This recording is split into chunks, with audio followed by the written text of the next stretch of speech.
Армысыз YouTube көрермен, сіздермен денсаулық байлық арнасы. Пайдалы ақпараттарды 99% адамның тіркелмей қарайтыны өкінішті. Арнадағы пайдалы ақпараттарды қажеттіліктеріңізге жаратып, каналға тіркеліп, қазақша контентті қолдай кетіңіздер.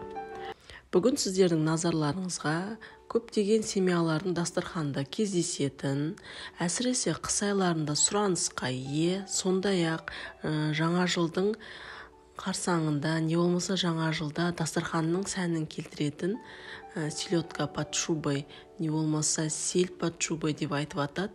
Яғни бұның бәрі орысша, бірақ қазақшасы майшабақ. Осы майшабақ жайында біраз ақпарат беруге тырысамыз.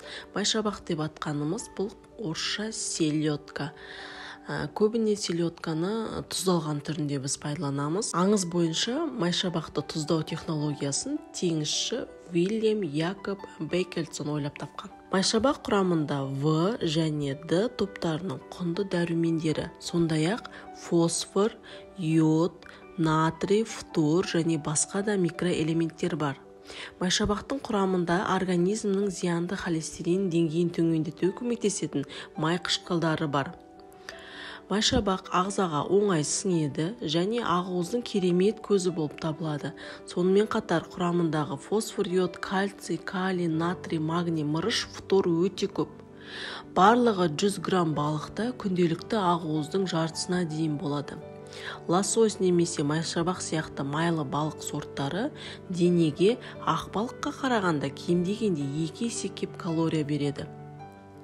Жануарлардан алынатын қаныққан майлардан айырмашылығы, балықтан алынған қанықпаған майлар ең пайдалы майлар болып саналады.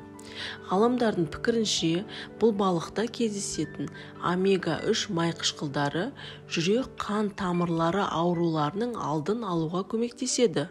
Сондай-ақ тамырларда қан ұйығыштарының пайда болу қаупін азайтады. Сонымен қатар капиллярлардағы ақ қан ағымының жақсаруына ықпал етеді. Теңіз балығы болашақ аналарға өте пайдалы. Дайын піскен майшабақтың құрамында 25% май, шамамен 20% ақуыз, В12, А және Д дәрумендері бар.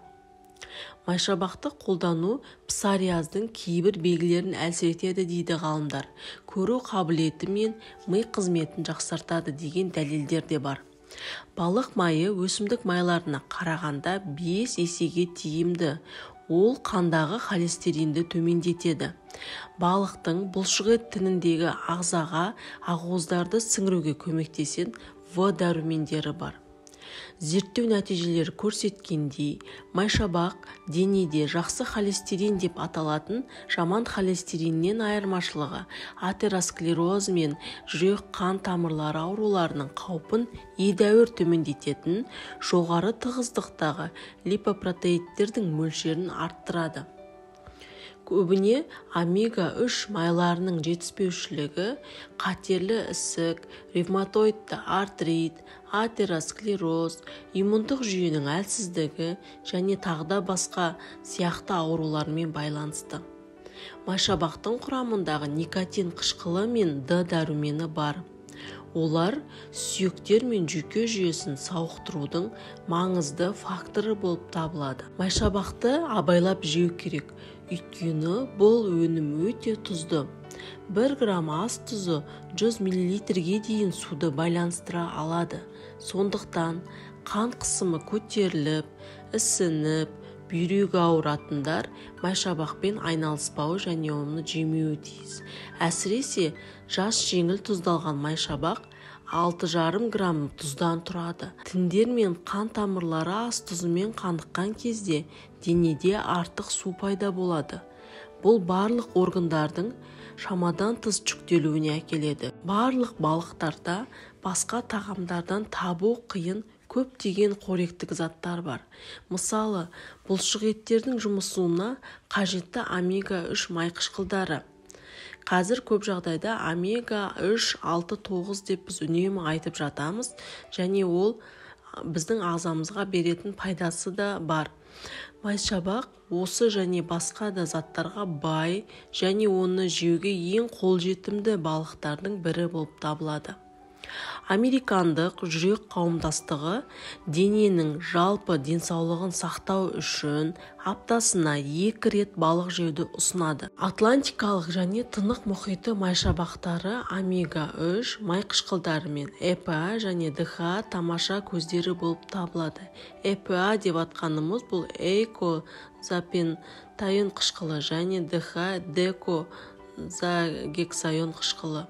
Бұл қышқылдар жүрек ауруларының алдын алады және мидың дұрыс жұмыс істеуін қолдайды.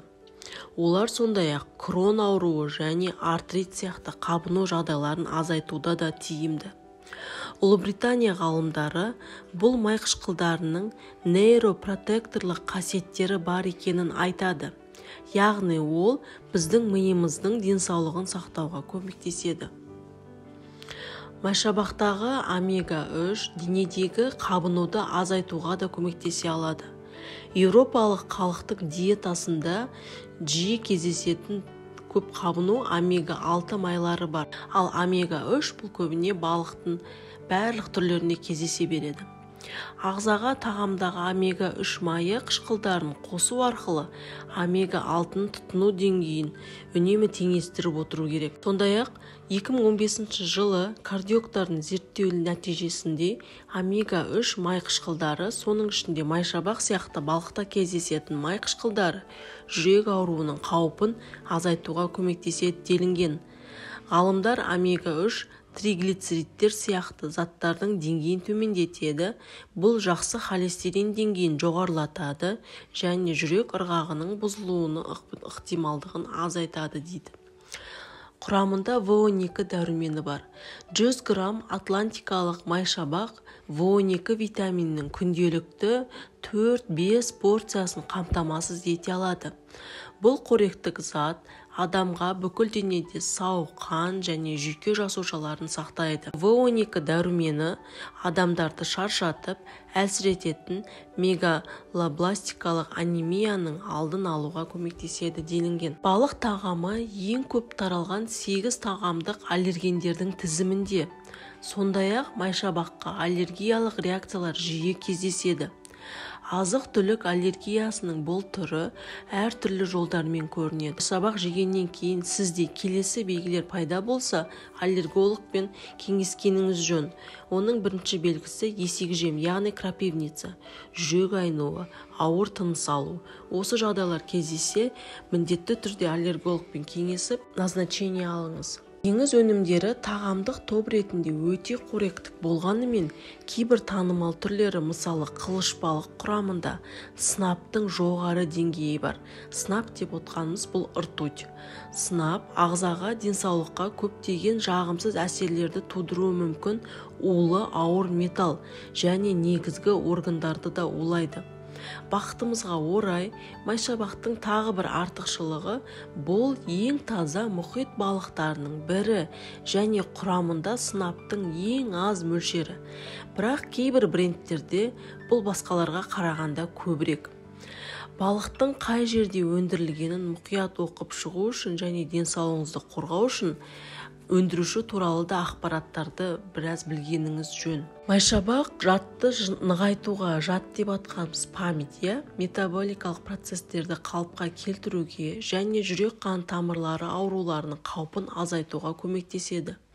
Ақылға қонымды мөлшерде тұздалған майшабақ төмен қышқылдығы бар гастритке де ұсынылады.